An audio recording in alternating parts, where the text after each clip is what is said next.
Okay. you know. So tell me again what you stand for, and why you think you'll be an asset to Yavapai County. Well, basically, I'm first of all honest, and I'm going to tell you what's happening down at the Capitol. I will give you reports as to what is really happening with the legislature, as well as when you need to weigh in. You don't want the healthcare exchange because it's going to tax everyone in this state. There's some really pivotal issues coming before us that people need to be aware of and get involved in.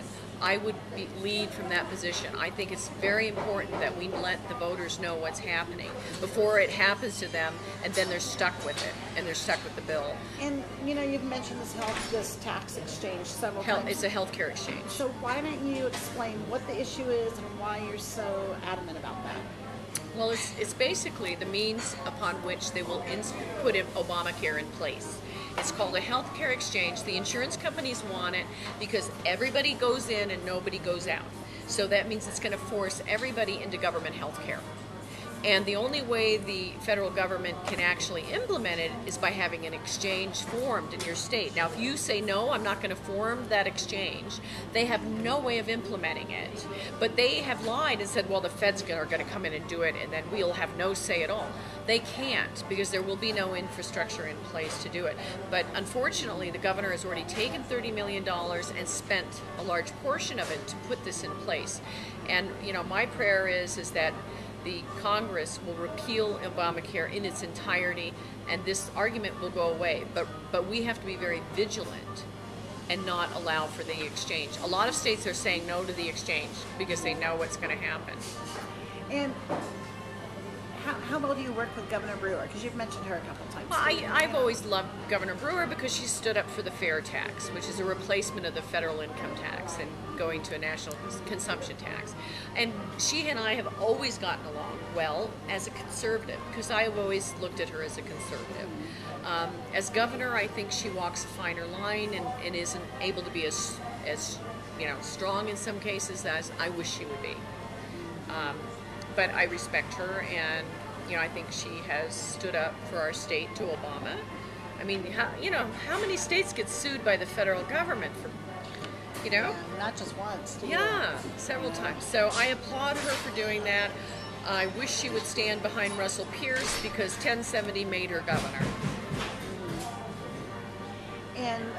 And you're supporting Russell Pierce, obviously, in his comeback bid. Absolutely. So. Russell is a great man. He really is. He has a stellar understanding of our founding fathers' view of government, limited government, the proper role of government, and that's what I'm about. Limiting government. I don't want to go down and make laws. I want to repeal them, deregulate, so businesses are not strangled by federal mandates. We need to really look at repealing laws, not going down there to create new ones. So that's where I stand. Okay, so wrap it up. However you want, whatever you want to say, whatever just be whatever you think is important for people to know. I want to win people's confidence. I hope they understand and embrace my conservative philosophy of government, which is less government, more money in your pocket, not in governments. I think you know best how to use your property, your money. And I think government is not a good steward of your money. And I think that we need to be much more local and really give people the most modicum of freedom over their decisions.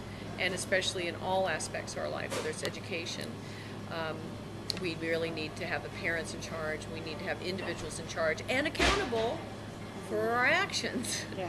We have a dysfunctional relationship between government in some cases and the laws that protects the people that are not abiding by the law and hurting those that are. So the hardworking taxpayers are being punished for hard work, savings, and investment. That's pretty crazy. So we have a lot of changes and things that I'd like to see us do.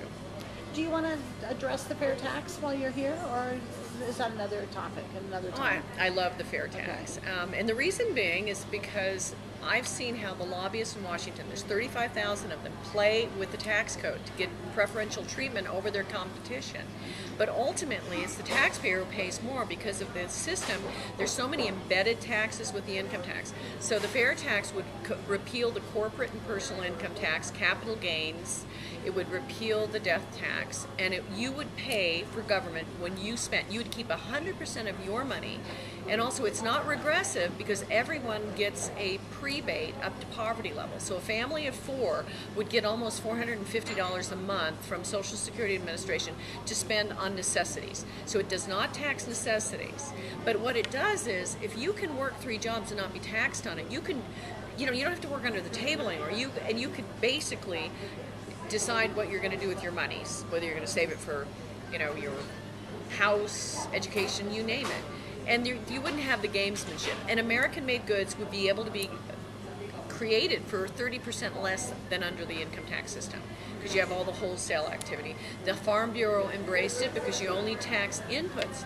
I'm sorry, you only tax the consumption, not inputs. Right. Sorry.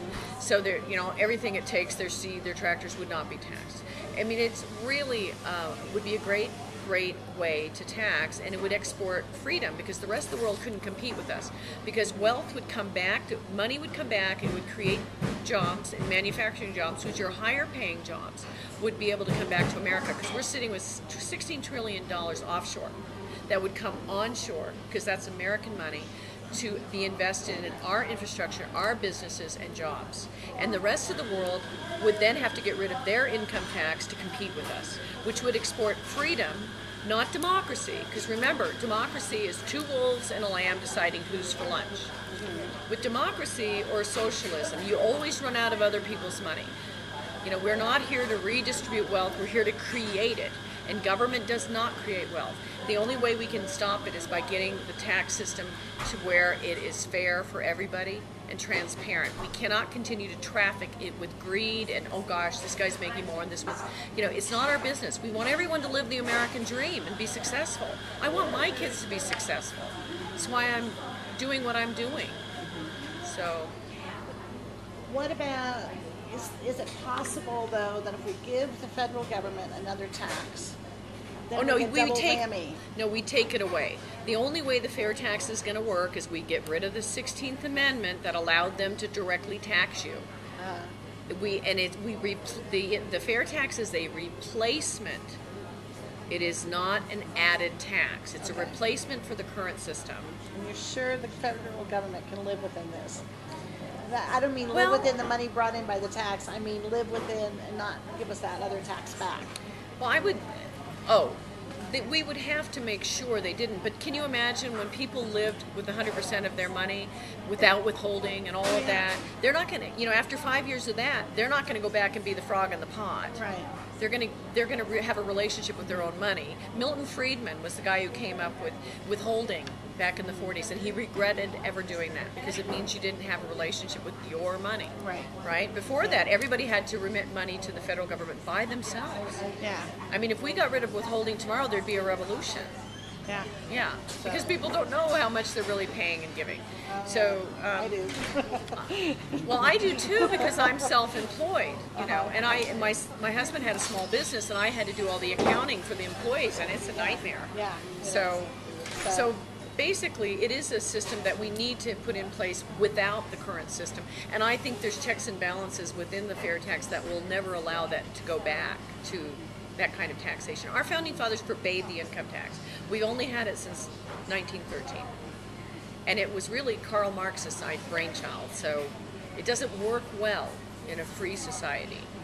And I think it's part of the reason why we've lost our freedoms and why the states have their hand out to the federal government. The states will collect the money and have more power and autonomy. We need to go back to that. All right.